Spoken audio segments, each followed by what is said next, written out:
Good morning, everyone. I am back and I'm in the kitchen baking, and I want to share a very, very old recipe with you guys. It's called a socket tuyu cake, and there are so many versions of this cake out there. There's a version that's actually on the Duncan Hines box. I think they call it a socket to me cake. But this is a socket tuyu cake. And I don't even know if this original recipe is still out there. I'm sure it is somewhere. But mine is very, very old, and it comes from my mom. And I have made it for years. I always make it in the fall. Because of the cinnamon in it, it's just, I don't know, it's the smell that just reminds me of fall. So let me show you how I make it. So it starts with 1 box of a yellow cake mix, any kind you like. I just really love this butter golden. So you dump that in.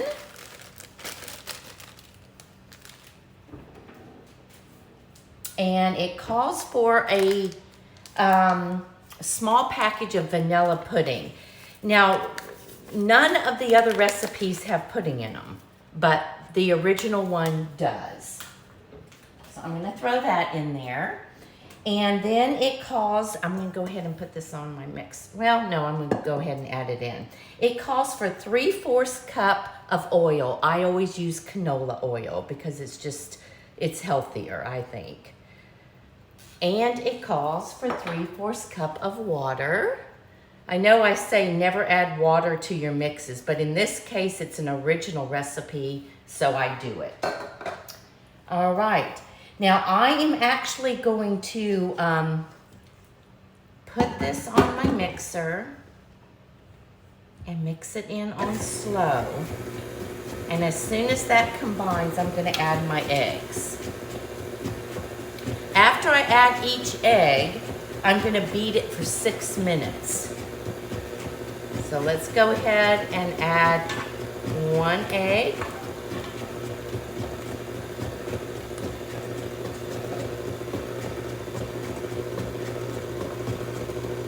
And another egg. I do have my paddle attachment on here. I'm going to add another one.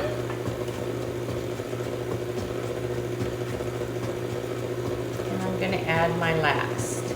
Now I'm going to let this beat for 6 minutes, which is a really long time.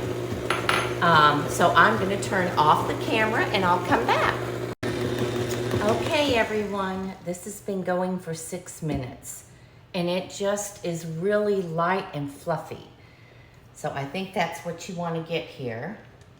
That's a lot of beating time. Most cakes you don't beat that long. All right, so let's get that off.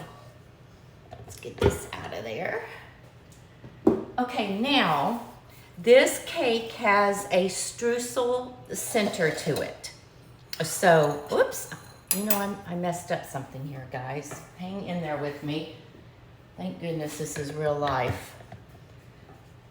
At the very end, we have to add our vanilla and our cinnamon. So let me get back on the mixer here.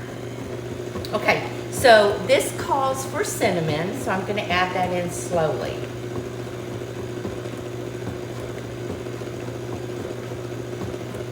I just got some of it on my counter there. It calls for 1 teaspoon of vanilla and 1 teaspoon of butter flavoring. I don't have any butter flavoring, so I'm going to just add 2 teaspoons of vanilla. It really makes a difference when you use that butter flavoring, so do use it if you can.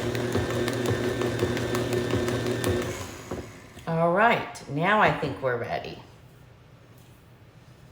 Sorry about that, guys. Forgot we had to do that at the end. Okay, so this calls for a streusel in the middle, and it's an unusual streusel because it has cocoa in it. All the other recipes out there, I don't think call for the cocoa. So here we go. It calls for a half a cup of your brown sugar that's packed, a 1/3 cup of chopped pecans, and 1/4 cup of cocoa. And what I do is on the bottom of my bundt pan, which is really, okay, I'm sorry about that. There was an alert going off on my phone. The weather's gonna get really bad here in a second. Okay, so I have sprayed this pan really good. I use a Baker's Joy, which is a flour mix and oil. And then I always spread some chopped pecans down first. Trust me, this really is, it makes a pretty top and it's really good. And I always roast my pecans before I use them in this recipe. All right, going back to our streusel mixture of the cocoa, brown sugar, and pecans, and you just mix this together. That cocoa is just different. It's not like any streusel I've ever had before. It just adds such a good flavor to this. I have added cinnamon in this before, but there's so much cinnamon in your cake that, you know, you don't have to do that. All right, so we're mixed up there. All right, now we're gonna layer. You wanna layer half of your batter now.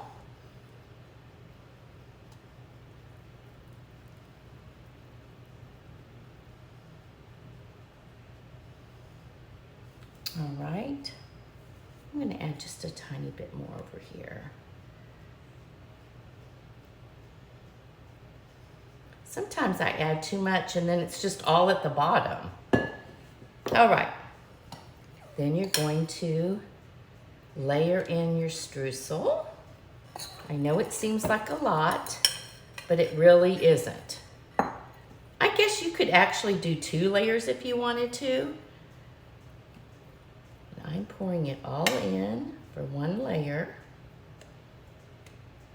Okay, and then I'm adding the rest of my batter.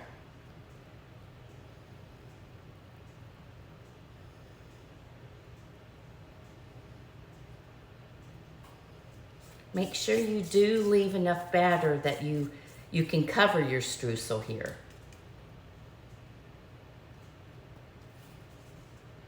Gosh, it already smells so good, and it hasn't even started baking yet. All right, so there we go. Let's straighten this out a little. Okay, now I'm gonna bake this, and then I'm gonna show you what it looks like when it comes out of the oven.